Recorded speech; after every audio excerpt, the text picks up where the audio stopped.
here's what I want you to know. If you aren't willing to fail, you are never going to make it. It is a prerequisite to success. In fact, it is the thing that keeps you grounded in success, is the fact that you know the price you paid.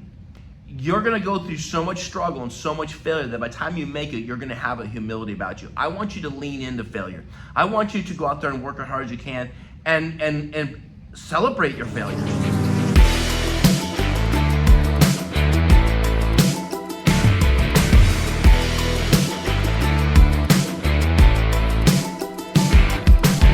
You're listening to The Man Maker Show.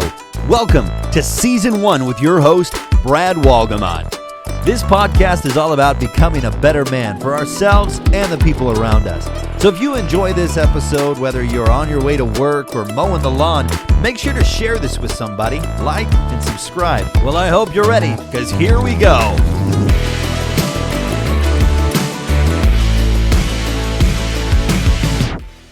Welcome to the Man Maker Show. Bradley Wolgamott here as your host tonight. Hope you are doing well.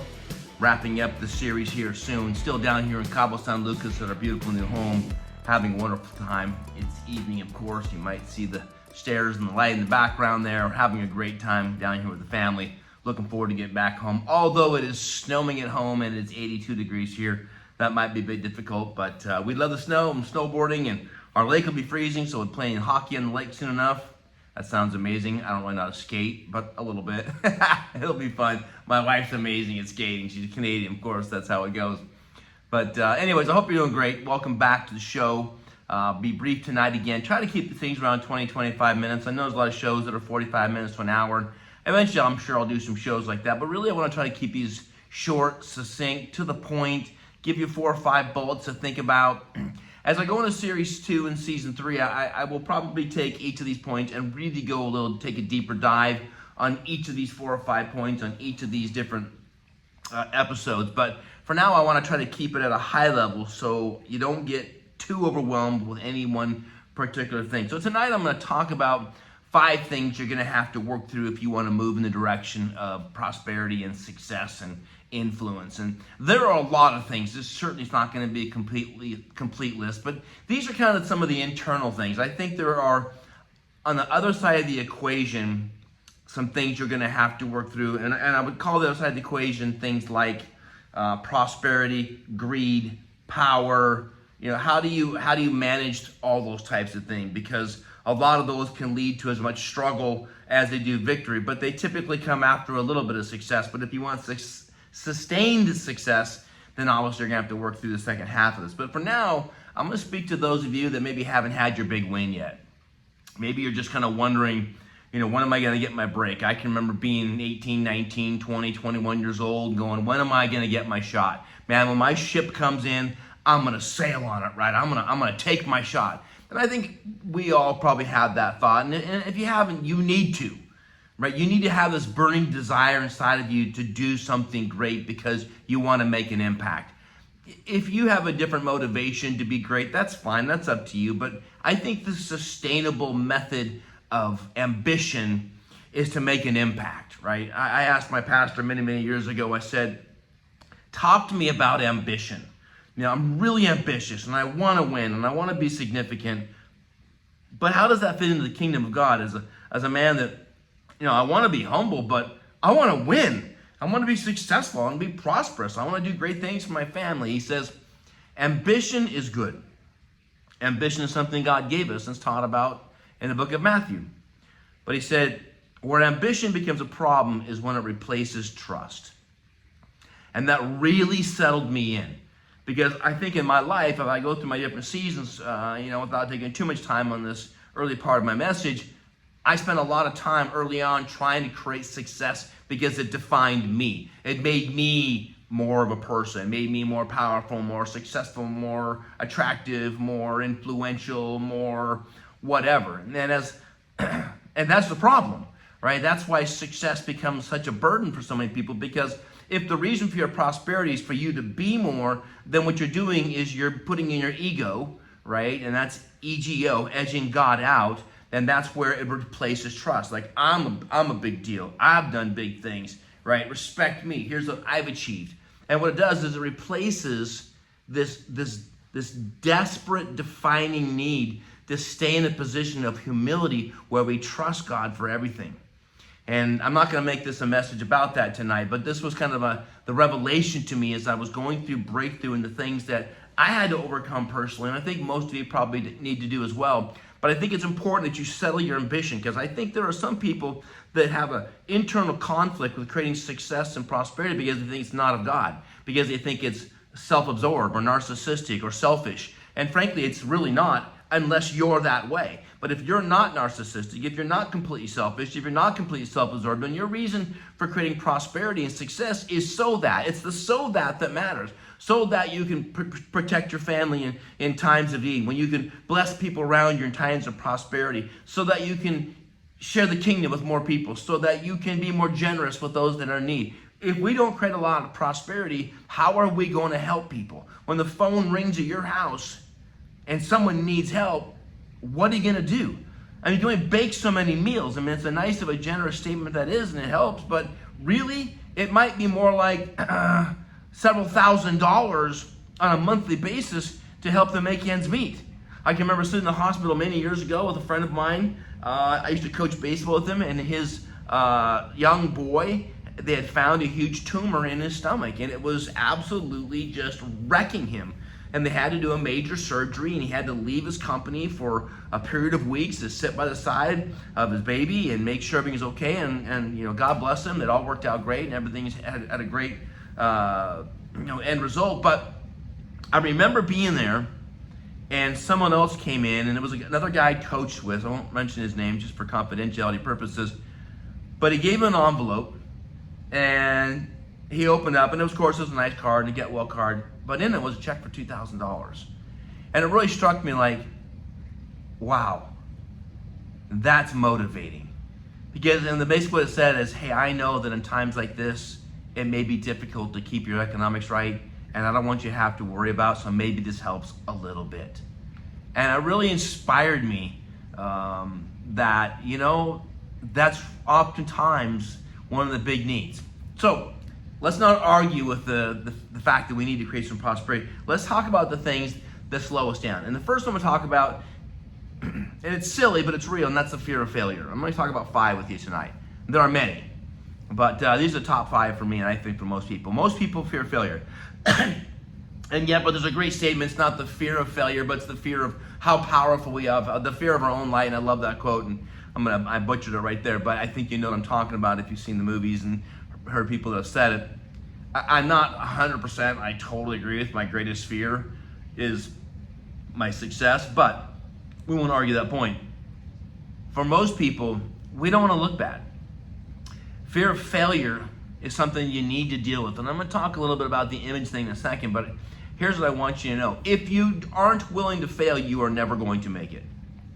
It is a prerequisite to success. In fact, it is the thing that keeps you grounded in success, is the fact that you know the price you paid. And we see the evidence of that, of people that are given a tremendous amount of money in a lottery win or a big contract, and they haven't figured out how to manage themselves, or rich parents and they get an inheritance and they don't know what to do with it, or a lawsuit and they get this big fat check, and what happens?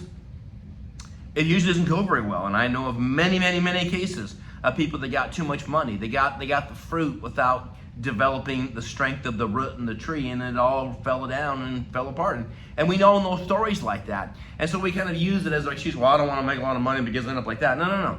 You're going to go through so much struggle and so much failure that by the time you make it, you're going to have a humility about you. I want you to lean into failure. I want you to go out there and work as hard as you can and celebrate your failures, right?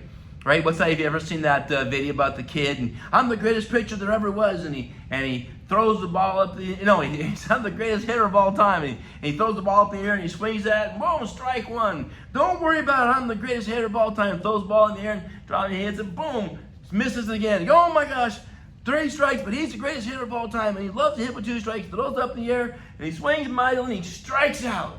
And he goes, I'm the greatest pitcher of all time.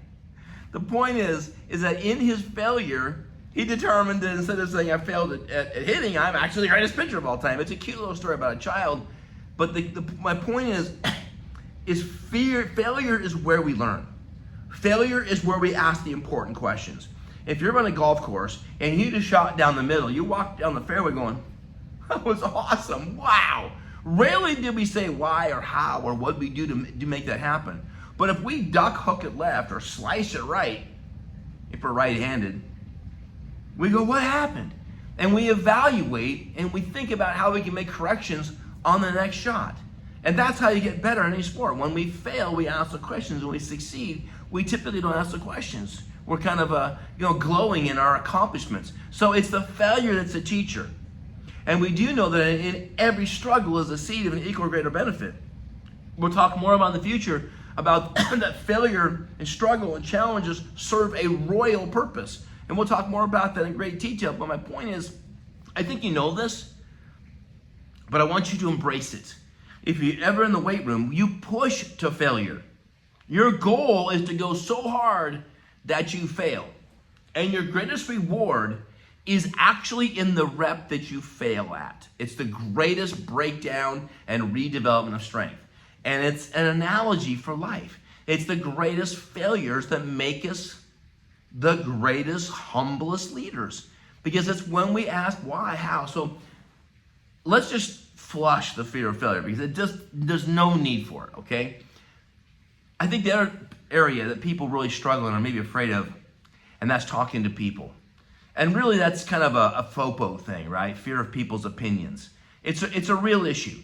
But let's just talk about the concept of talking to people. I think the reason that we struggle in talking to people is because we're thinking about what we need to say as compared to the questions that we should ask that help the person we're with feel better. You see, if the goal of your communication is for you to feel better, it becomes a very awkward conversation because by nature, most of us are not selfish. Most of us are not self-absorbed. Most of us are humble. We've had our butts kicked. We've made mistakes. We've fallen down. We know we're not a big deal. We just know it. Right? We just know. It's just that's part of it. We're not cocky by nature. Some are, but that's a rare person. So what happens is we're in a conversation.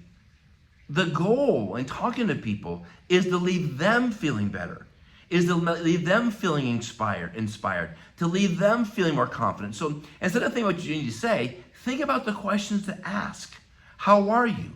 What's going on in your world? What are you working on?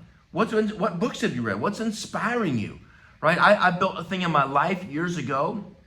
It was called HELP, H-E-L-P. And because I want to help people. So humor is number one. Learn to laugh, learn to smile, learn to have conversation. We'll talk more in detail about this later. But E, talk about the environment. What's going on? Are we waiting in line? Is it hot? Is it cold? Is it busy? Is it loud? Is it quiet? Talk about the environment. L, be aware of your body language. Right? Open up, right? Use your hands. I mean, I'm a little bit over the top of my hands, but just be engaged with your body. Eye contact. Get your hands out of your pockets. Connect with people. Don't cross your arms. Don't cover your mouth. Be open to people. And then P, look for parallels. The reason we're afraid in talking to people typically is because we're trying to get something. And if you could shift the purpose of talking to people to give something, I think you'll win. I have a lot of people say, well, I'm just kind of shy with people. Okay. Shy means what? You're really concerned about what they think about you. So you're telling me that shy people are like self-absorbed, narcissists, just totally consume themselves? No. In fact, I would argue that shy people are some of the nicest, kindest, sweetest, and most disarming people on the planet. They're just, the nicest people. But they confuse the whole concept, the whole environment, because the idea of being nice is to leave people feeling better than when they arrived. So if you really are shy and you really are nice and you really are thoughtful, then find ways to bring a conversation to get people to talk about their favorite subject. And what is it? Themselves. Not in an arrogant way, but it's what they're most comfortable doing, right? They're most confident. And I'll talk more about some of the skill sets and learning how to mirror and NLP and a variety of things. We'll do episodes on this in the future. I spent a lot of time studying communication skills and how to connect with people. But for the most part, what I want you to do is I want you to take the opportunity in connecting with people and do this. I'm all about you, learning about you. What do you do? Where you're from? How do you do that? Why do you do that? What's your goal? How can I help you? Change your agenda to leave people feeling better about themselves. than you do you, right? These are really simple things, but a lot of people seem to miss them. And when I'm around people that are really good at it, like my pastor, I talk about him maybe more than I should just because I'm so impressed by him, but I've just watched him in many social environments where he's a great question asker. And people love to be around him because he's a great inquisitor. He likes to ask questions. He has a deep fascination for people, and that's me. I have a deep fascination for people. I want to know what's going on. Develop that skill, and you will be fine.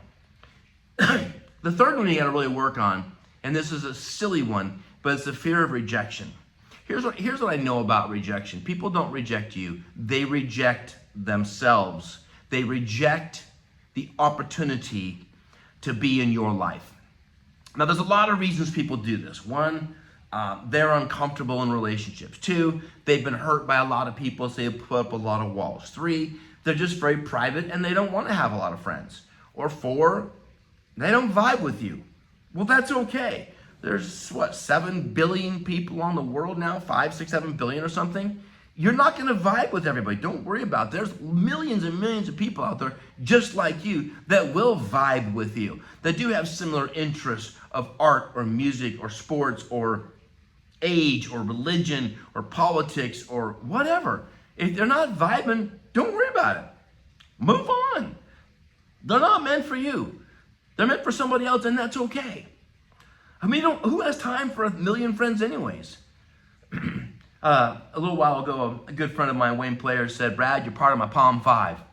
And I'm like, Palm 5? Like high five, or what does that mean? He goes, no, Palm 5. Your Palm 5 is the 5 men that will carry your casket. And I'm like, whoa. Is there ever been a greater compliment than given to someone to say, I want you to carry my casket? My last journey, I want you to assist me. It brought tears to my eyes because I didn't know that he looked at me that way. We've been dear friends for a long time. We've had a lot of deep conversations. We've been through a lot of personal struggles together. But to be part of that inner circle of people that he trusts enough to be part of that, it touched me. And I think the reason we had the relationship is because of the questions that we've asked each other. We've gone deep into each other. So I want to encourage you to get past this fear of rejection because they're not rejecting you. Don't take it so personally. Right? It's okay. You don't have time for everybody. You got time for maybe 6 really good friends in your life. Maybe a dozen. I mean, Jesus had 12 and he lost 1. It's tough to have really deep friendships for a long time. So in all reality, you might only have 4 or 5 in your entire life. It's okay. But make the effort. Get out of your box. Don't get self-absorbed. Don't hide. People need your message. They need your story. And if people reject you, they're not rejecting you. It's their own insecurities. And so instead of being offended or hurt or taking it personally, just trade it for mercy, right? I've said for years, trade judgment for mercy. Instead of feeling judged or judging that, just trade it for mercy. I just feel bad for them. Because, I mean, honestly, if they accepted my friendship, they'd be blessed. I'm fun, I'm nice, I'm kind, I'm thoughtful, I'm caring, I'm generous, I'll care about you, I'll be there for you, I'll do things for you. If you don't want to be my friend, it's kind of a bummer for you because I'm a good dude. And I hope you say it about yourself, and I hope as you're becoming a man, that you're becoming that kind of person. And the people that want to be around you, instead of being mad, it's like, bummer for you. Because I'm a good dude, and I'll help you mow your lawn. I'll help you put your fence up. I'll help you fix your car. I'll remember your birthday. I'll do things. I love people. Become that person so that the fear of rejection isn't real. Because they're not rejecting you. How could they? They're just rejecting that they're in a different space, and it's okay, right? I think the next one, and this is going to be a very, very big subject, but I won't take time for it, but I'm just going to call it relational balance.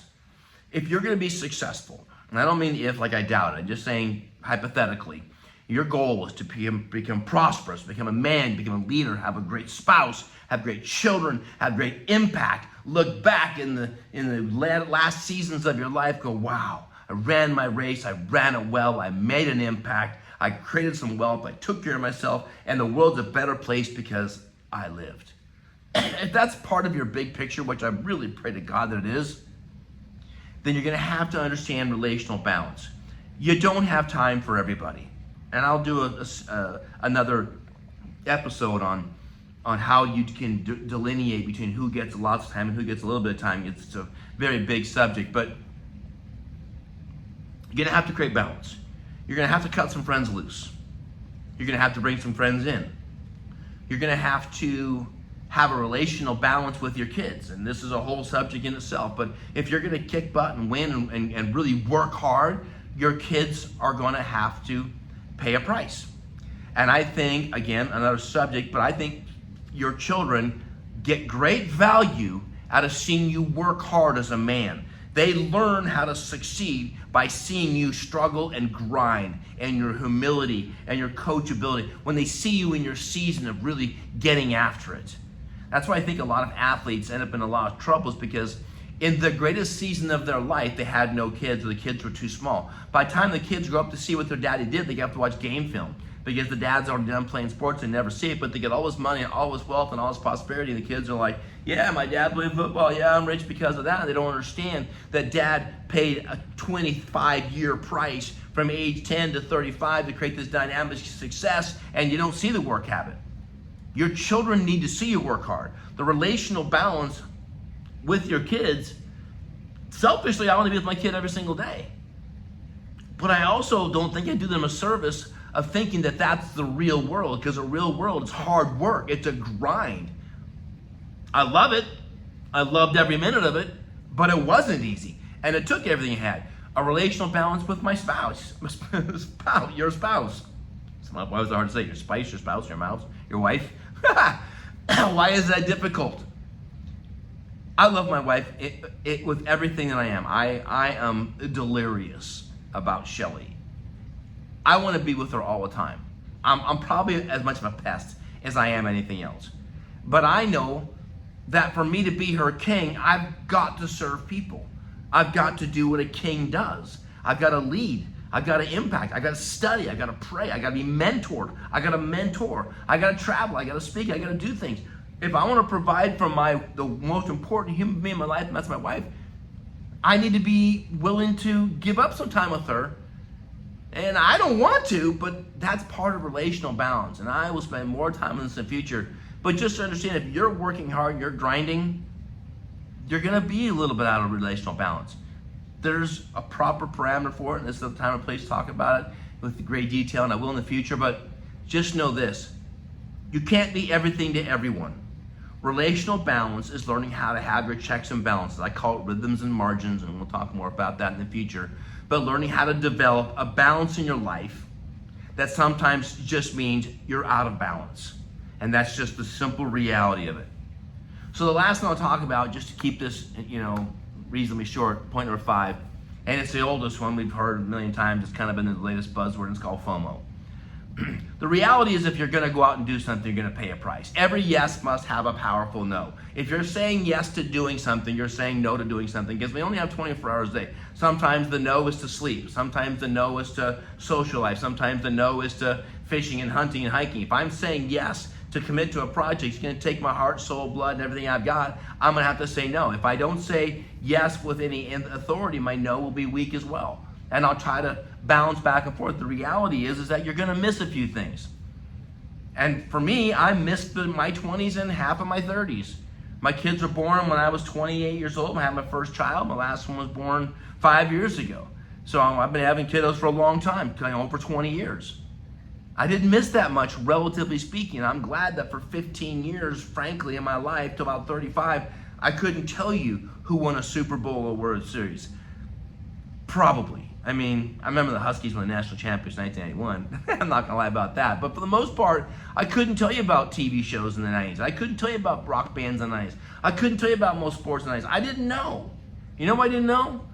Because there was a no in my yes. And my yes was I had to build my company and work hard and be passionate in order to get the life that I wanted to provide for those that I love. I wanted to give my wife a chance to never have to worry about money. I wanted my kids to have the opportunity to go to the best schools possible and never have to worry about money. I wanted to be able to bless my parents in their older years when they couldn't provide themselves that I could. I wanted to be able to be involved in things that I believed in with my church and my community because I had the money, time, and place to be generous. But if I'd have been so busy trying to do everything, like make every concert and make every show and every sporting event and all my fishing, I had to say no. My favorite thing to do is fishing. But I didn't fish for probably 15 years. Even when I was taking margin time, I was taking off time, and I was taking a little bit of a week-long sabbatical, which is not really a sabbatical, but a week off for me was a lot. I didn't go fishing. You know why?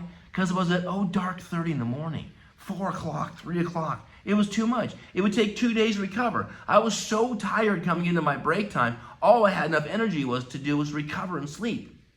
So I didn't even do it then. I'm making up for lost time now, don't you worry. I fish a lot, probably a lot more than I should now. But FOMO's a real deal. You're going to have to miss out on some things. So what? I mean, does it really matter who won the World Series in 1997, 2012? Does it really matter? I don't know. If it's your team, it might matter. But for the most part, it's not your team. It's a hobby. And they got to the quarterfinals, they got to the semifinals, and they won this many games, and blah, blah, blah. Or it was this band, or it was this show, or it was this, whatever you were involved in, softball team. Is that really going to matter? Is it really going to matter if you're super Atlas? We talked about in a recent episode about taking care of your body, but if you're obsessed with it to a point where it runs your life, is it really worth it? No, it's not worth it. You live your own life. I'm not the judge, but I'm saying you may not be able to work out at 4 o'clock in the morning like, I work out at 5 a.m. Well, that's not going to be the case if you work until 2 o'clock at night. So now you go to bed at 10 because you're dead dog tired because you get up at 5 to work out. So maybe workout is taking up too much on the back end of your day. You're going to bed early because you got to get up to work out. So maybe you're missing out on the opportunity to do more reading, do more research, do more connection, do more business, do more things to run your financial gains, and you're out of balance. I'm just saying, think about it. I don't know it all. I want you to be a great man. I want you to be significant. I want you to be successful. I want you to make an impact. I want you to be on fire. I want people to gather around to see you burn and feel you burn. And I mean, not in a negative way, but just to feel your heat. I want people to know your name because you cared, because you mattered, because you fought for it. And that's going to take the man stuff. The Man Maker Show is about teaching you how to man up. And it ain't always going to be fun. It's not always going to be easy. It's going to take everything you've got. But I'm just telling you, it's going to be worth it. It's going to be worth it. It's hard, I know, but it's so hard that you will be humble and grateful in your prosperity. I have a chance each year to come down to Cabo and fish in an amazing fishing derby. It's called the Bisbees, black and blue. First prize, $5 to $10 million. It's the richest fishing tournament in the world. The airport is full of private jets. There must be 30, 40, 50, 60, I don't know, maybe 100 of them out there. It's just ridiculous. And there's probably 50 to 100 boats that are in the event. And I have a friend of mine that has invited me to be on his team, and it's a real honor. One of the cool things about it is to go all to the little parties afterwards and meet all these jet/boat/fishing derby people. Because about 90% of the time, they're first generation wealth. And they are humble. And they are kind. And they came from nothing. That's the hard work result. The sacrificial work to create the dynamic success. You'll have the same. Be willing to do whatever it takes. We'll talk more in the future about those components of creating your greatness. You're going to win. You're going to be amazing. I don't know you, but if you're watching this, I'm a fan of you because you've had the courage to listen and dig in. And I can't wait to hear and see what you're going to do with your life. All right? Man Maker out.